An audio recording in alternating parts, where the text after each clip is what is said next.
You're listening to the Empowering Process podcast with your host, Gail Kraft.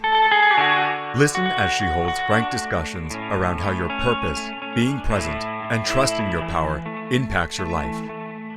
Whether you're an entrepreneur, leader, or developing your vision, you'll find wisdom and insights you can utilize right now. Welcome your host, Gail Kraft. Hello, everybody. Gail Kraft here from the Empowering Process podcast. And I have with me an amazing friend. All of my friends are amazing. And Thank you. you are. And so this is Laurie-Ann, let me get this right, Murabito. You got it. Yes. And she is the founder of Speak and Stand Out. And that is an organization, a company, a business that will help you transform your life by helping you be comfortable with a kick-ass story, right? And being in front of people on stage. If you're an entrepreneur or a business owner, that is the best way to get clients and the best way to get your message out. And if you're not, if you're a career person, it's the best way to get promoted. I'm just telling you, right? Public speaking skills is yeah, increases your value. It absolutely does. And so we'll talk a little bit about that. But what's really interesting, and we started chit-chatting a little before the recording, then we're like, we got to record this. The conversation is getting too interesting. Right? We're talking about the child in us, right? And our childhood experiences and how they shaped our choices until we became aware that we have control over our choices. So, Laurie-Ann, we're going to talk about you being the shy child, where I was the total opposite, but for about the same reasons. I was outspoken, I was brave, I was out there, I was going to do what I wanted to do, but I felt like an imposter. I felt like I didn't have support. I felt so alone. And I put that out there to hide behind this brave little girl, right? Yeah. Right. And yes, I made choices as a young adult, still the brave little girl, until I took the wall down and stopped hiding, right? And so you were the one who didn't speak up. You were the one who was like let me blend into the wall. The wall is white. Yes. Let me just stand against it and blend into it. Talk a little bit about what that felt like, some examples of some of the things maybe you missed out on because of that. Okay. I definitely learned to be shy. Right. From, like watching my parents, definitely like more so my mother, but definitely even my father, just like they just like didn't speak to other people. My mother being one of the examples that I was sharing with you, Gail, before we hit record, was like I would see my mother. My mother's bipolar. My mother would be in the grocery store. She would see somebody she knew and turn the carriage around, do a 180 and go in the opposite direction so that she could avoid speaking to them, because she was probably just like afraid of speaking to people. But I was the little girl who just I was very observant and just took what adults like, oh, that's what I'm supposed to do. Like, I didn't ask questions like, Mom, like, we know that person. Like, how come, why can't we go say hi to Mrs. Smith? Like, we're running into her, like, oh, but we're going the other direction. Like, Mom, why are we doing this? I just took my mother must know everything. And my mother must do, she must be like, she's an adult, so she knows what she's supposed to do. So I just was be like, I was that little girl who just was like, oh, take a little note. Okay, that's what you're supposed to do. You see somebody, you turn her around. I'm as I'm saying it, it sounds so ridiculous, but I really think that that's how I became shy, is because it's a learned behavior. No little baby, is born and is like, well, I'm not going to cry because I don't want anyone to notice me. Right. No, I'm going to cry because you need to see that I'm hungry. Right. Right. I'm uncomfortable. Right. I'm hungry. I'm thirsty. I'm something. Right. I need attention. But yeah, so I learned how to blend in. Now I'm 5'10" without heels on. So I really do, like, when I walk into a room, with heels on, like I kind of like I'm hard not to notice, but I did everything I could to just blend in.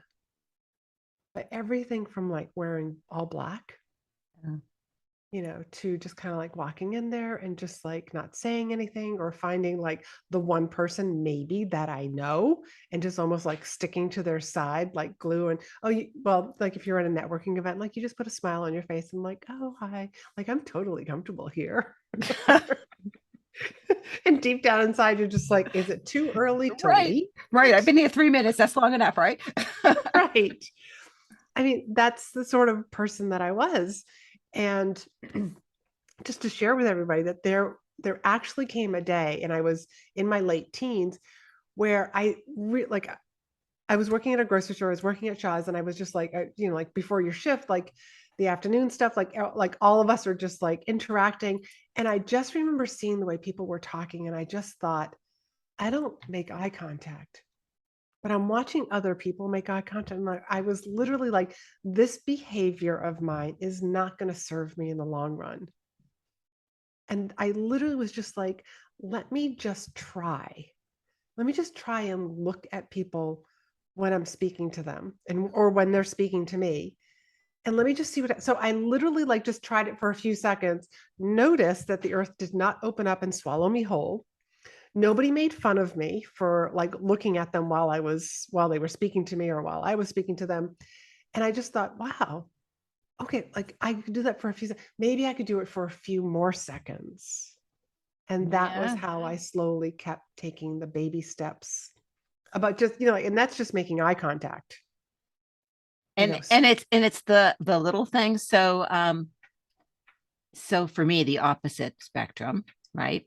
Mhm. Um, those who have listened to any of my stories know that I am originally a street kid. I was a gang kid and had a really foul mouth. But not only that, I had an inner city Boston accent. And if you Mhm. ever listen to the Kennedys, mine was worse, right? Because mine was from Mhm. Dorchester. And I um, had a job at 18 where I was working with some influential brokerage firms in Boston. So I was working with some very important people. And I realized that I was not ever going to be taken seriously if I spoke to them with a Boston accent, and if I spoke to them with an FU after every other word, right? Mhm. And Mhm. so I literally, and like you said, so I started with, certain words, and I would see the word literally come out of my mouth and go, darn, I didn't stop that one. And then slowly the word would be in my mouth and I would be garbling, looking for a replacement, but it didn't come out yet until finally I had a different word to use. And that's the process, right? And that's the process of everything, isn't it? It is. And what I find fascinating about your story is that you sort of intuitively knew, okay, these people aren't going to take me seriously. What's that movie um, with Melanie Griffith, where she had the she didn't have the right accent. She took her boss's role. All right, we're I'll have to think about what this Right, movie is. right, right, It's right. it's an older movie also, but that's sort of what your story's reminding me of. But also, what I find fascinating is how you got yourself that job. Oh, yes, You put yourself in that position right. that I bet you like even subconsciously knew that this job is going to change me. But what's interesting is, so I worked in this company after school part time. Mhm. And then when school was over, I knew I wasn't going to college. There's a whole thing around that, which I, Mhm. you know, eventually did, but that's a whole other story. And so I knew I was going to be working. And I'm like, well, I had no skill set because I had taken all college prep courses, right? So what was I going to do? And just at the point where I was going to go and apply for an admin job, which wasn't thrilling me at all. I'm like, I'm going to have to type, and I'm going to be sitting out in the front desk. And I really don't think that I want to do this. The company I was working for, it was an insurance company, offered me two jobs. one as a rater, and that's doing math all day, and one as an underwriter's assistant. And I said, what does an underwriter do? And they said, determine whether or not an application meets our guidelines. I said, so I get to use my brain. I think I'll do that one. Oh, I love that. Right. And I had an agent that Arnold Jenks came to me, and he was angry that I had denied something, and the company backed me up, right? Mm-hmm. And he came to me and he said, listen, I want you to be able to defend yourself.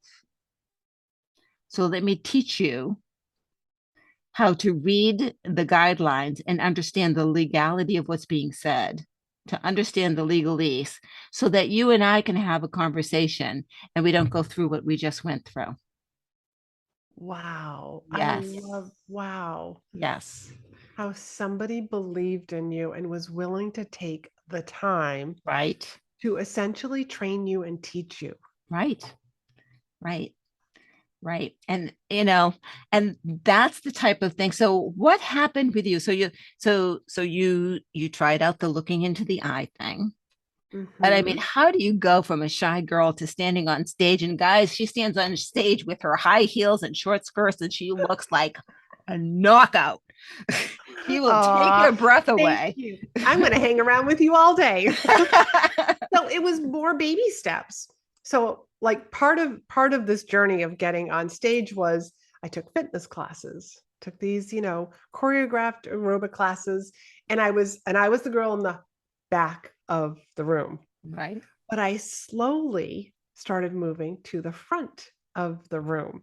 And then finally, like I'm in the front row. And I literally started imagining myself like I was the one who was teaching the class. So the teacher's calling out some command. So inside my head, I'm calling out that command. I am like literally pretending that while I'm taking this woman's class, I am teaching everybody else. Right. And so that started it until I was actually teaching those kind of classes. So now I'm teaching, and back, I'm thinking back to college, like I was, we weren't using microphones. So I was screaming out my commands, Right. so I had to project my voice. That was something that I was learning how to do. And then from there, I ended up, after college, like I was working for hospitals, and then I worked for Siemens. And then it was just like I had to do presentations in front of physicians, people who know more than me. But I had to remind myself they didn't know more about the machine. I knew more about the machine than they did. That's why they were looking at me and asking me questions. And I was just kind of like running through like this little demo. And from there, like, then I went into public speaking because I left that. And it was just, I remember my thought process of, if I can yell at people to motivate them, surely I can talk to them reasonable and inspire them. So that was like sort of my thought process. Like, surely, like, A equals B. Well, okay, let's go. Let's just go do it. Right. And then I also, and this is another thing that like I tell my clients and that I want to share with everybody, is that put yourself in an environment where you have to do. If you want to get better at writing, you write. You want to get better at speaking, you speak. Gail, you just said it.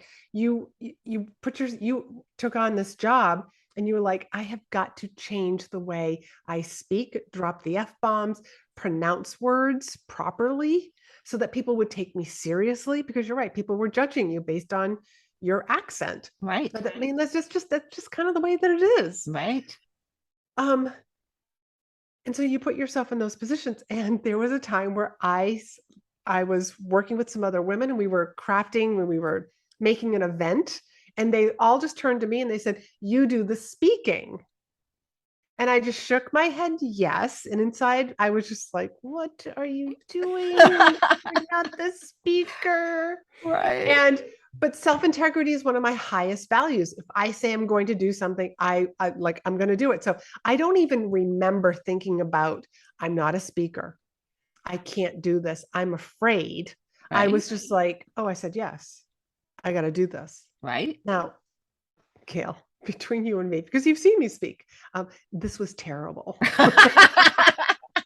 When I look back on it, like it was just terrible. And so, and I'm going to share the terrible story. I spoke for 15 minutes to a packed room, standing room only. There was no introduction. There was no one introduced me. There was just no like, hey, here's what I'm going to talk about. Here's who I am. I dropped right into what I call college professor speaker. Oh, yes. And I just gave all of this information. I spoke for, oh, thank goodness, only 15 minutes. And this is how it came to a screeching halt. Okay, I'm done now. I literally said that. I'm done now. Okay, so my horrific first time speaking. I was a leader, I was a manager. Even without a college degree, with very important and prestigious firms, I was leading. And I'm in this organization and I am managing a national company's training department. Mm-hmm. I managed the internal trainers and my boss took care of the outside trainers. And we just made sure that what we were speaking was the same. So this is an insurance company, and she had all of the leaders from around the company in. And she came up to me and she goes, yes, Cynthia's not here. You're going on stage. And I'm like, no, I'm a manager. You've got all of these trainers, internal. She goes, I need you. I can't do this by myself. And you're up like now. You got this. You know it. Go right, do just it. getting thrown in it. Right? Yeah. Right. So I mean, sometimes we literally have to jump and just like, hey, the parachute's going to appear. Like it's like you just got to find the cord. right. I'm either going to bomb and she'll never do this again, or I will survive. Either way, I'm going to survive.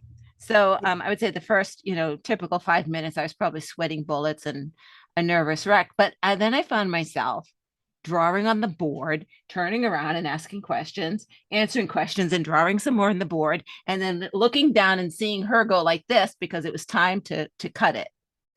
Right? Because I got into flow, which is, by the way, is one of my keynote speaking is about getting into flow. I was in flow. Yeah. And so did I say end it now? No, but I did say it's time for me to wrap it up. I have a couple of more things I want to hit, a couple of more points. Let me do that quickly right now. And if you have any questions, we'll cover them. Bam, bam, bam. When that was done, she came up to me and she goes, you're going on the road with me now. I'm like, wait a minute. No, I'm a manager. But I found myself covering for people on subjects I knew nothing about comfortably because we had training manuals, right? The trainer's manual. And so one time, and I'll give you another story, then I want to share some more of yours. It was a stormy day and my trainer didn't come in. And I'm like, oh crap, I know nothing about what she's presenting. Where's her trainer's manual? There it is, right? So I went into the training room and I sat on the table. I had great legs at the time, by the way. I crossed my legs. I see exactly where this is going. Right. And opened the book and I went, guys, we're going to learn this together. Are you ready? And that brings up a really good point because when you're the speaker, your job really is to make the meeting planner, the host, look like a rock star. Right. And you filled in when they needed you the most. Right. And your personality just kind of like came out. I'm sure that you're like, hey guys, like this, like you weren't hiding the fact that like, I don't know this material. Right. So let's just learn this all together. Right. Right. And I'm sure that you were learning from the audience. Right. Because we had a discussion about everything. So what do you think about that? Right. Fantastic. And sometimes, but again, like you got thrown into this. It's not like you said, hey, I think I want to be a speaker. What do you do? Well, let me go to this thing called Toastmasters for the next 3 years until I decide that I'm ready enough to actually speak in public. Right. But I didn't think much about it. Right. I Right. just did And so it. I don't. Now, since then, I've had on stage, big stage training. So, Yeah. certified trainer. And that it was in order for me to learn how do you manipulate the stage? Why do Yes. you stand where you stand? How do you get deep and get your voice out there with authority without yelling, right? So women come from here, you have to come from down here, right? And then what do you do when you're thrown into those situations where you don't know anything? That never bothered me because those two situations, I survived those. There's not much that you can throw at me that I don't know. Because I'll be honest, I have no clue. Well, let's explore this together then, right? But you have a really good memory that very first time. So sometimes, like being able to take advantage of that. This sort of reminds me of like years ago, I was learning to play golf. And then so it was after our private golf lessons, after my group golf lessons, and I'm playing with some friends. And I end up in the sand hazard. It's like the first time.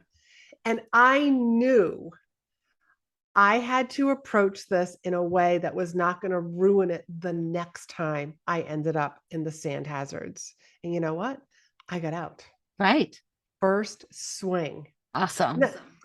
That's all that I needed. So sometimes like that very first attempt, my first attempt speaking, yes, it was horrible, but people came up to me and were just like, you didn't mention if you work with clients and what your company name is. I was thinking to myself, did you see the train wreck? Yeah. They didn't see the train wreck. We are our own worst enemy. Right. We're Right. so hard on ourselves. Right. And even if we do mess up, now you were at the event where I had someone for the first time speaking, by the way, she had a fantastic event yesterday. Oh, Yes. And did she give up? No. And she fumbled, and the audience didn't care. no, we were cheering her on. We were just like, take a deep breath. Keep going. Keep Take a deep going. breath. We got it. Yep. I do remember that. I mean, she was so honest and so raw. And she was just like, this is my very first time Right. speaking on a stage, speaking in front of people. Right.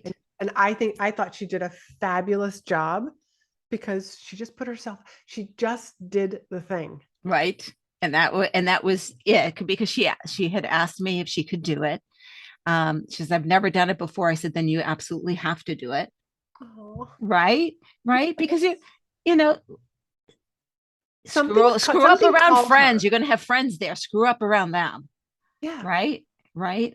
And even if you're not around friends, right, unless you do say something heinous or do something heinous, they want to be your ally. The audience wants to be your ally. Yes. Right. The audience. And even if you do flub up, the audience doesn't know. No.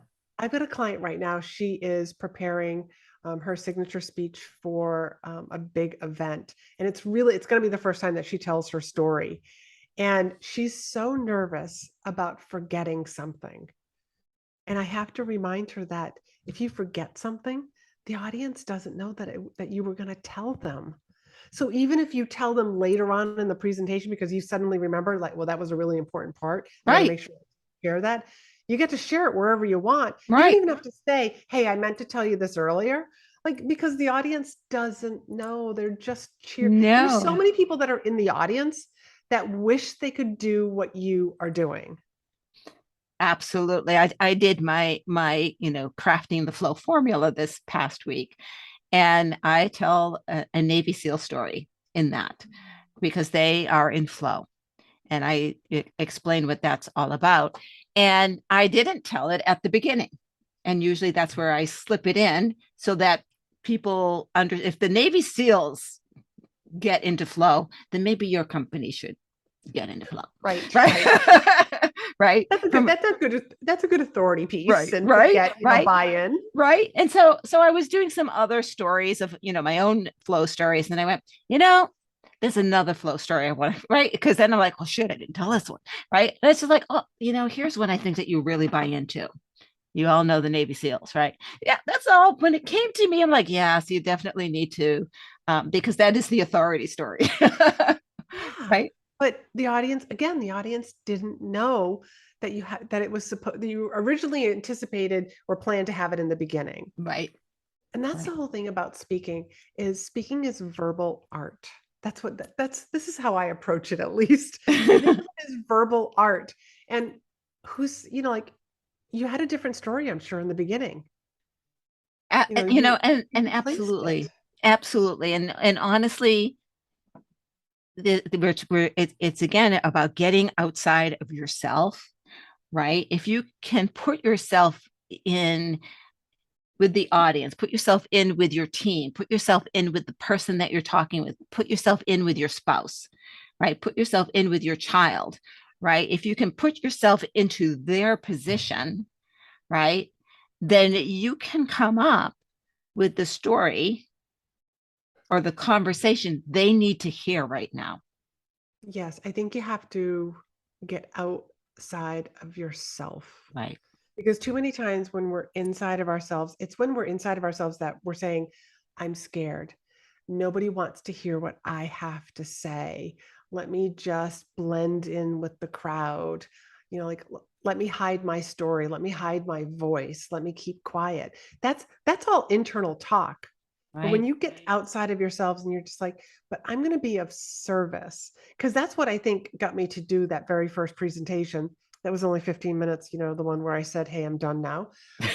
I was just being of service to that audience. I don't remember thinking about, I've never done this before. Right. Right. Mm. You And know, a and lot of times, we can think back to some of the things that we have done in the past. Like, I was a fitness instructor. I taught fitness classes. Like, right. there's so many skills there that can transfer over to professional speaking. And I think that's how I looked at it. Like, I don't have any professional speaking skills. Oh, but I've done this. Right. Or I don't need to be a speaker. Now, did I need to be a speaker in business? Well, guess what? I got thrown into it. I never planned that to be part of my repertoire whatsoever, right? Um, thank goodness that I did know the material and was able to pull it off, because that would have been really embarrassing. But it also taught me not to be afraid of something I have not done before. In the past, I did lots of things I had never done before, but I wasn't afraid of them, right? And that's such a valuable lesson to learn, Right, that nothing bad happened to you. right, Like, you can try. I mean, what a great thing to teach your nervous system. I can try new things. right, Even if it's awkward, you had the right. courage to try something new. Well, so I will give a try something new story. So you don't know how old I am, but at the age of 54, I started dancing What kind of dancing? West Coast swing. And I did it because I needed to exercise. I was going through that phase in life that women go through where the weight kind of settled around the middle and it wouldn't go away. Mhm. Yep. Okay. Right. And I didn't want to go to the gym. Mhm. So I did this for health reasons, right? And I was having a blast. And I was doing this in classes, group classes for about a year. And then the instructor came up and said, you need to compete. And I'm like, so West Coast Swing is a lead and follow, right? So I have to follow the lead. And I looked at the instructor and I said, I'm not following these boys. I am just doing the pattern. I can't compete because you don't know who your partners, they pull a number, and the two numbers dance, Oh, right? wow. Right. And so I have to learn to follow. Give me a year. So I started private lessons, right? The poor guy who's like, he wasn't even 21. He turned 21 while he was teaching me, right? Was trying to teach me to follow. And it was really rough.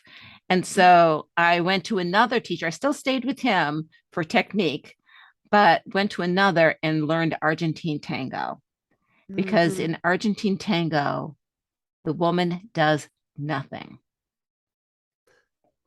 Right. And his instruction was, you have control of your ankle only. I have control of everything else. And I had to learn to, and Argentine tango is done at an angle. So to be comfortable leaning in and slightly sideways into someone who was also leaning in, trusting we weren't going to fall, right? Because from a dynamic perspective, geometry, it's easy for him to move you, right? When you're at those angles. And the day that I felt the energy go through my body and move it, I went, holy crap. And I ended up competing at the US Open. Wow. Right. I'm just listening to the story and I'm just like, there are so many lessons that you right. I mean, talk about like intuition and trusting your body and just letting like the messages almost like come through you, right, and through somebody else to you. Right. What a beautiful story about just learning new things. Right. And again, like it doesn't surprise me. I mean, I haven't known you very long, but but I do find you an amazing human who just takes on challenges. You love challenges. I do.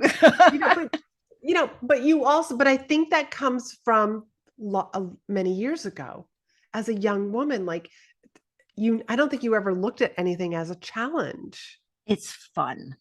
Right. And so, the experience that you had as the shy girl, getting curious finally, because we talked about why weren't you curious as a child, going, why did you run away, Mom? Right. But finally finding that curiosity and go, well, what would happen if I looked up? Yeah. What would happen if I stood up? What would happen if I speak up? Yeah. Right. And then doing it. Yeah. Right. So it's not, I don't know how to do it. I'm curious as to what would happen if I did this thing. Right. I mean, just moving from the back of the room when I was taking the fitness classes to the front of the room. Right. Yeah, like nothing bad happened. That's exactly it. It's like every baby step that I took, nothing bad happened. Right. So it constantly kept encouraging me to, well, then just take another one. Right. Take another one. And I had no idea that I was going to be a speaker.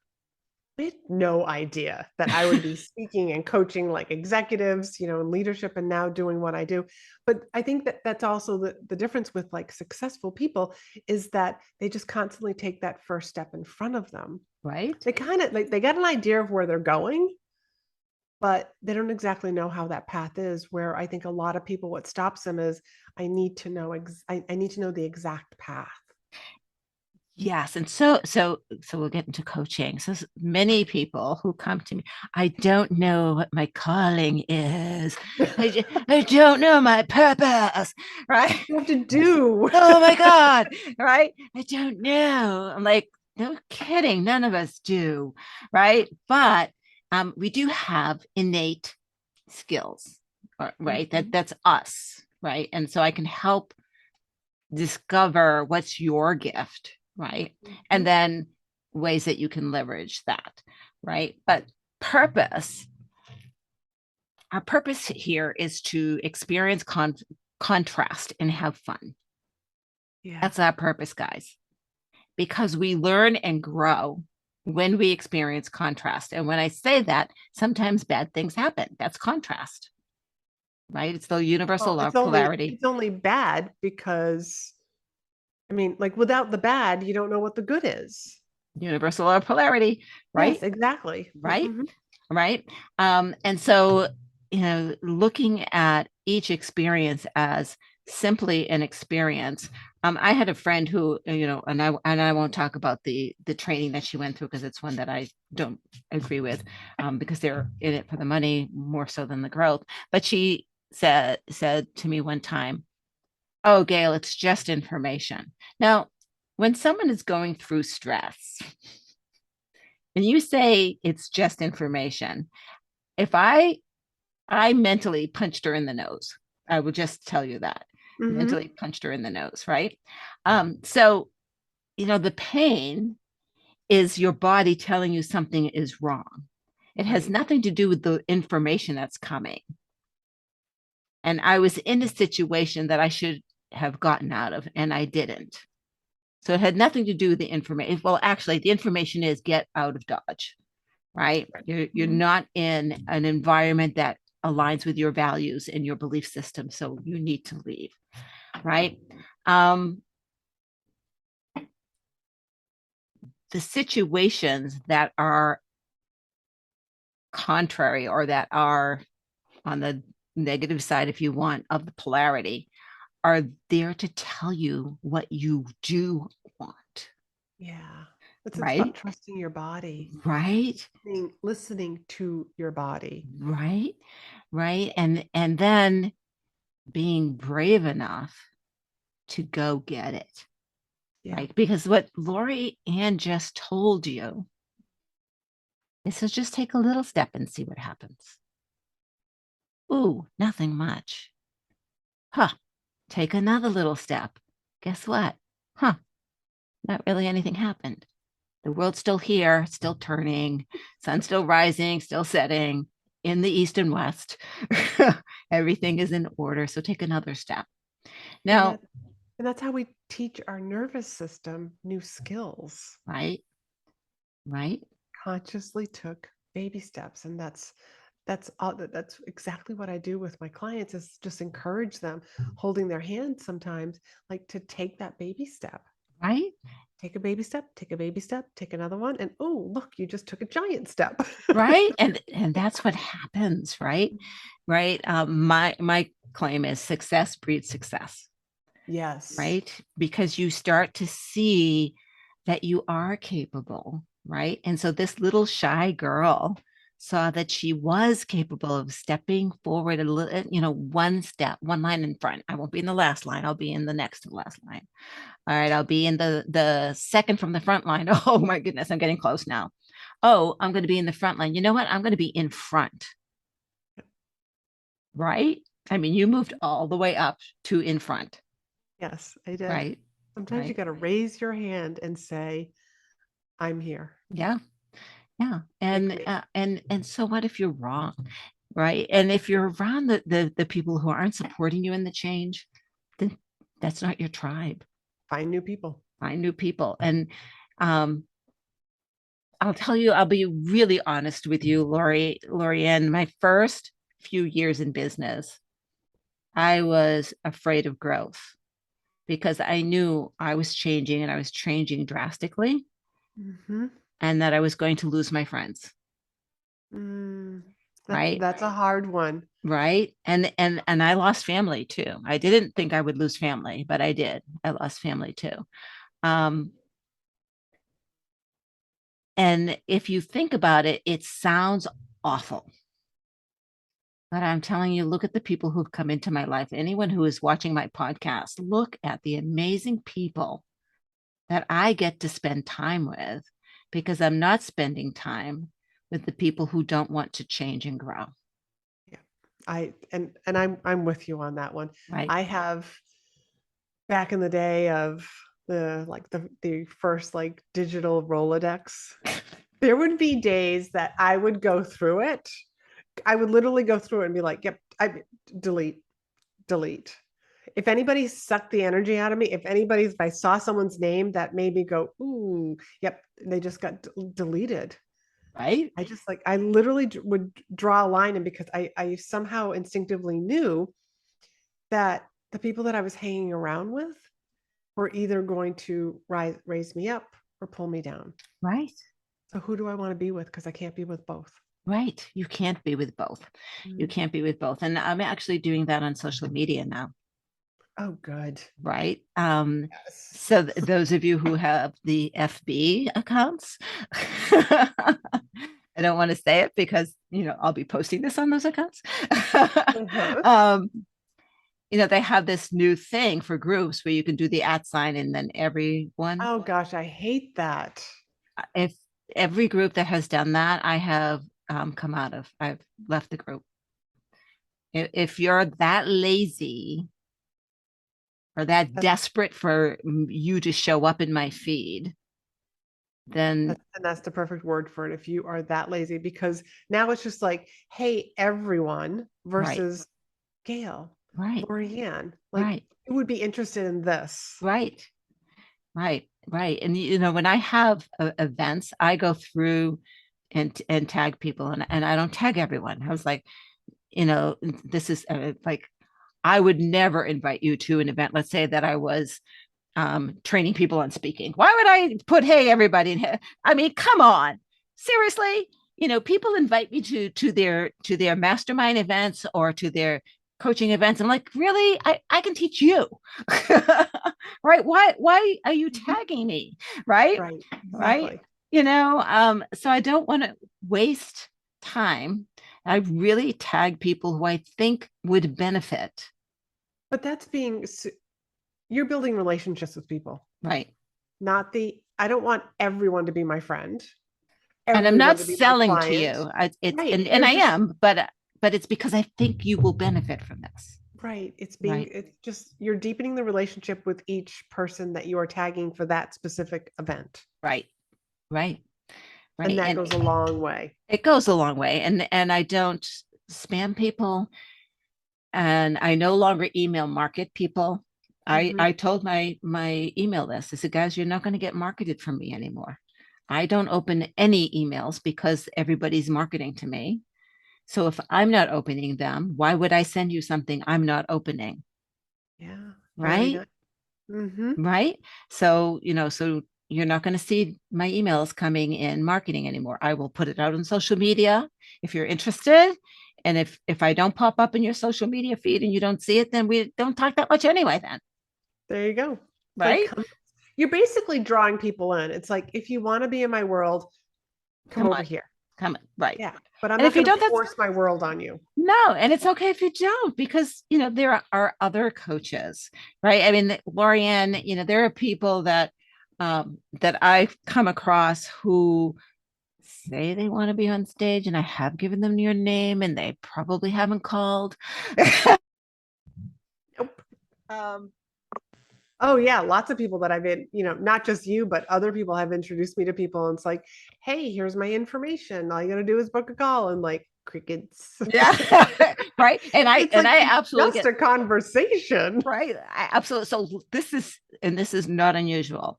I had someone pop in to have a training going on this week. And it's my last free training ever, by the way. Oh, that's right. I remember about this. I was Right. talking at lunch about this. Right. I'm not going to do it anymore. Oh, I'm bummed that I missed the other two. There's one more a module, and a woman popped in, and then after about 10 minutes popped out. Like, that was interesting. And she sent me a message on Facebook.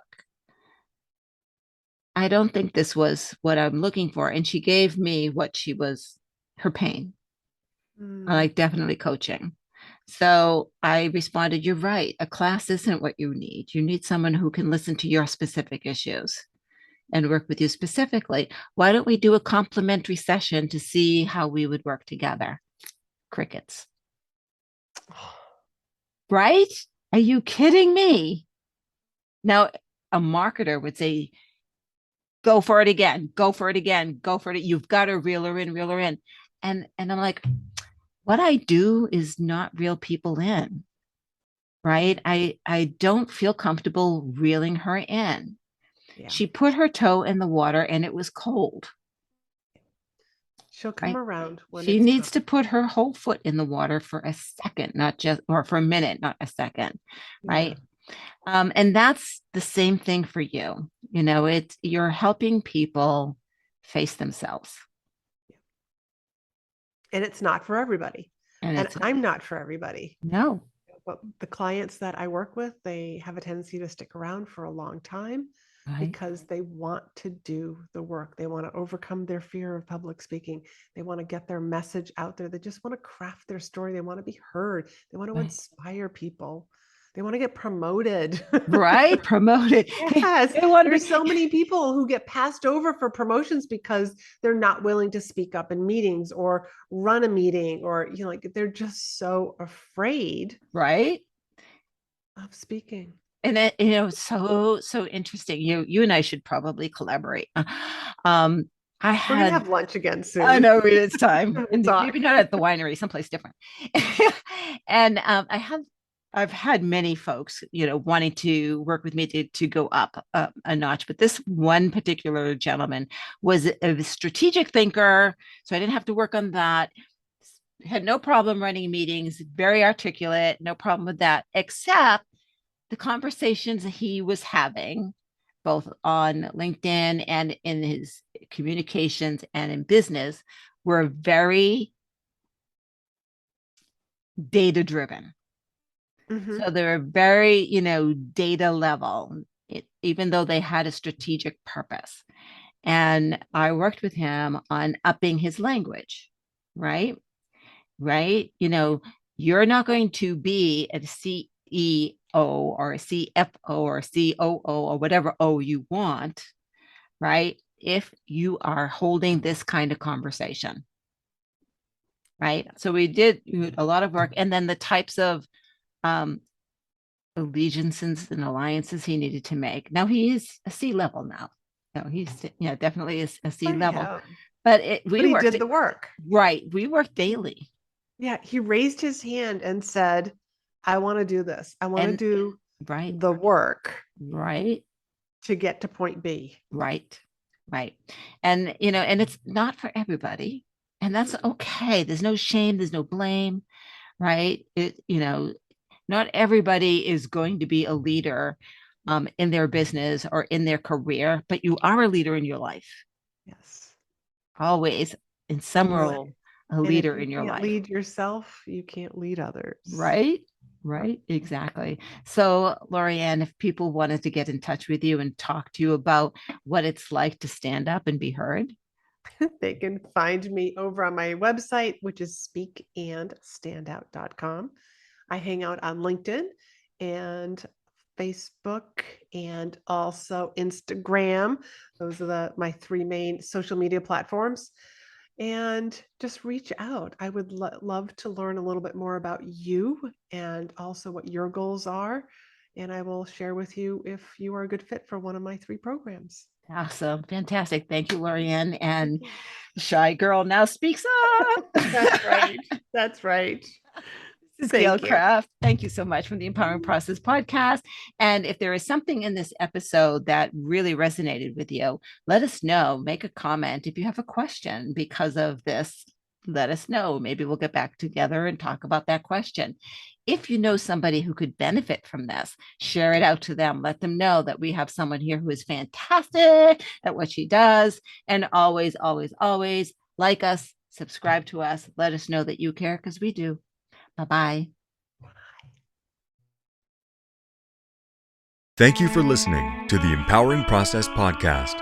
Be sure to visit Gail at gailcraft.com to learn more about how she serves thought leaders, entrepreneurs, and goal seekers.